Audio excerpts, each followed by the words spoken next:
You ever wonder why you do the things you do? Especially when you've told yourself, okay, tomorrow I'm doing something different.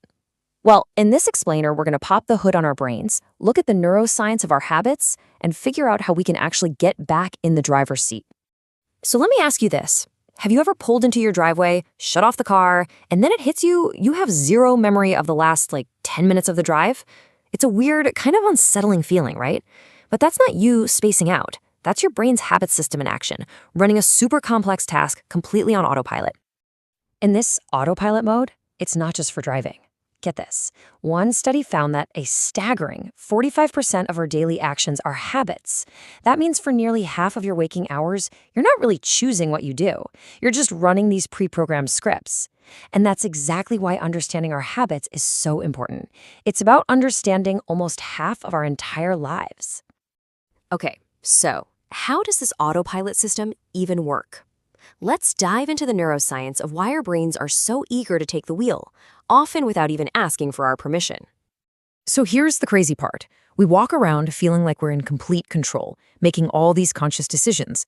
But underneath it all, our brain is fundamentally lazy. I mean, in a good way.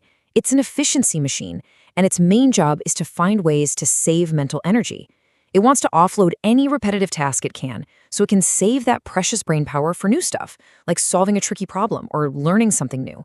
And habits, they're the brain's ultimate energy-saving hack. To really get this, you need to know about the two competing systems inside your head. On one team, you have your goal-directed system. This is run by your prefrontal cortex. It's your conscious mind. It's thoughtful, it makes plans, it's flexible. But on the other team, you have the habit system, which is run by a deep part of the brain called the basal ganglia.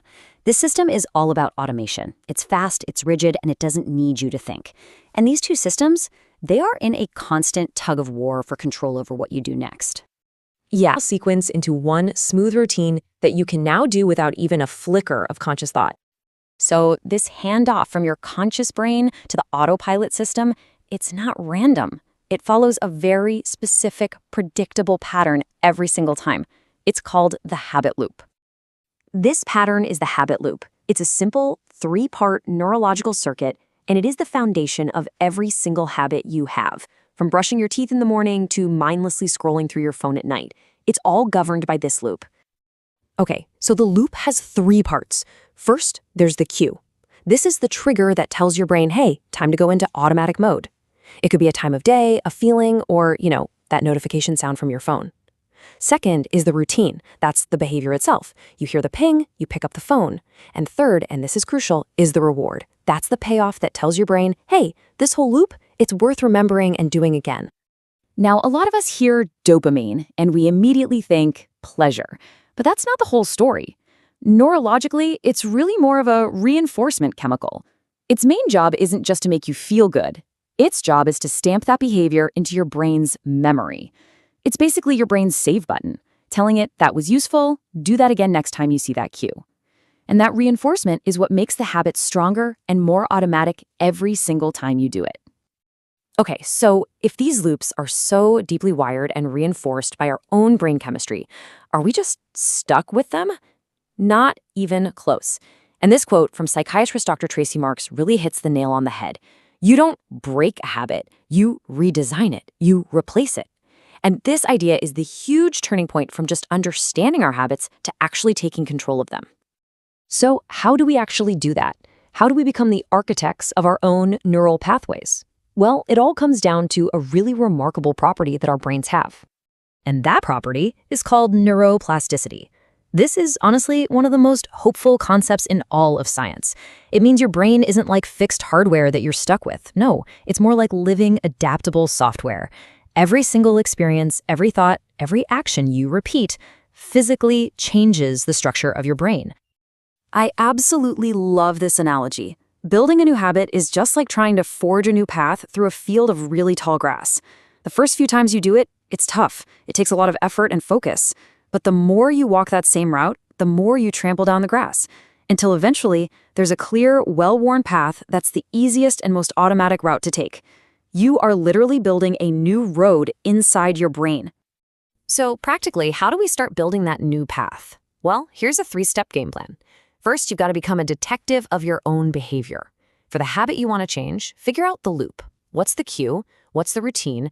What's the real reward you're craving? Second, you swap the routine. This is the key. You keep the old cue and you deliver the old reward, but you slot in a new, better routine. So if the cue is stress at 3 p.m., instead of reaching for a cookie, maybe you do 2 minutes of deep breathing. And third, you become an architect of your own environment. Make your good habits ridiculously easy to do and your bad habits harder. Put your running shoes right by the front door, hide the junk food where you can't see it. It's that simple.